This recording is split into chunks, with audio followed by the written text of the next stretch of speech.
In tabletop RPG Print Weaver, you use your fingerprints to create characters. This game is by N.L. Morrison, and it is incredible. One person takes the role of the game master, and you can have any number of players. In this game, you play as travelers who have patterns on their fingers called print marks. As stated by the book, these marks imbue their wielders with abilities exceeding the common folk, and more importantly, everlasting life through resurrection. There are 3 types of print marks: the loop, the arch, and the whirl. The loop represents strength, the arch willpower, and the whirl dexterity. Your own fingerprints determine your traveler's attribute scores and starting equipment. If you don't have 10 fingerprints, this game takes that into account. If your fingers are calloused, worn, or missing, they're known as obscure and have their own special skills and starting equipment. As a traveler, you journey around fighting monsters and staying at safe havens. When a traveler dies, their print marks wisp back to the last shrine they rested at.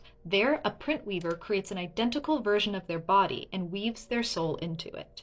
However, their previous body still remains and might rise to become a printless. There's plenty of magic in this world between books, scrolls, tomes, and rings. There are appendices in the back that contain many different scrolls and rings you can find. There are 100 of each of these. One of my favorites is the mask ring. Your face shifts to match the face of the last person you killed.